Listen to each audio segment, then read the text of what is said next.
How did you become a Christian? Well, I was born in a Christian home.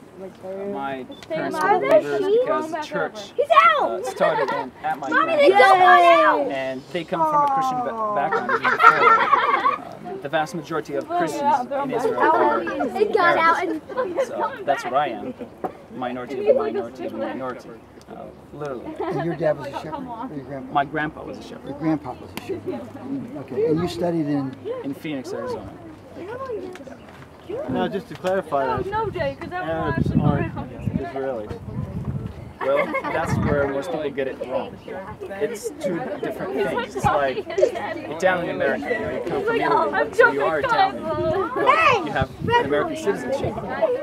So I am an Arab because that's what I am, but I have an Israeli citizenship. I'm what is referred to as the 48 Arab because my grandpa was here before, you know, before Israel. So we just stayed here. Well, kind of, because my town got transferred to Lebanon, and the Pope had to get involved in it to bring it back in. They got kicked out. That's stuff that, as Americans, we just don't even understand. It's not going to make it easy.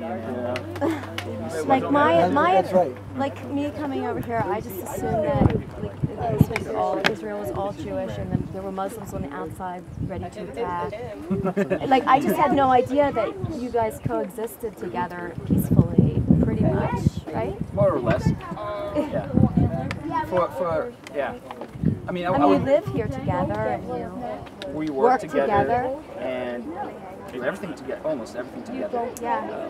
We're trying to also help Arab evangelicals and Messianic Jews come together. We have one of the, he's a Romanian, but he's a Messianic Jewish working here in Nazareth Village. Him and I are talking about bringing young people together and this kind of stuff. I mean, it's a challenge because for Arabs, although like I'm Christian, but recently I'm kind of not involved, but I'm thinking about all the political stuff, the discrimination against Arabs and all that kind of stuff.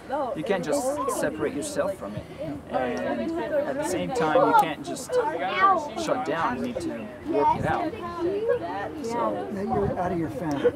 I mean, your person raised from my family, I would say my whole family. Let's say my grandpa, my grandparents on my father's side, and all the children and grandkids all believers.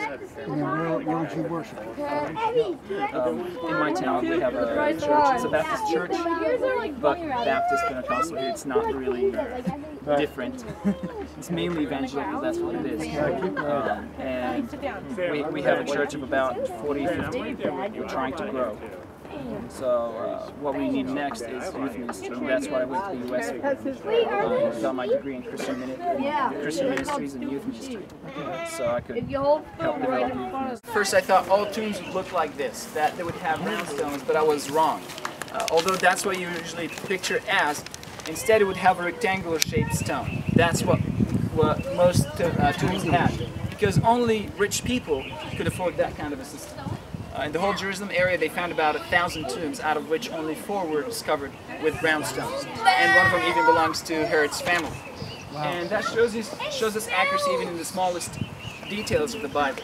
I mean, think about it. The guy, Joseph of Arimathea, who got Jesus' body in his own tomb, we know that he was rich. He was even a member of the Sanhedrin. And later on we read that the angel rolled over the stone.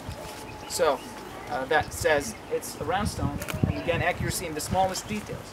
And by the way, this is a one-of-a-kind. This is the only full-size replica of a first century synagogue in the whole country, so you can't see this anywhere else.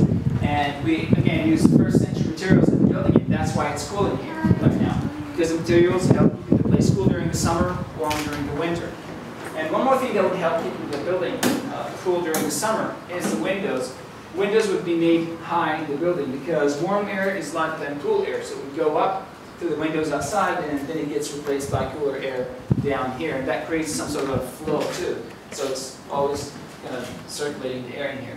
And the windows are also made narrow on the outside, wide on the inside. That would allow more light in. At the same time, that prevents thieves from being able to come inside the synagogue.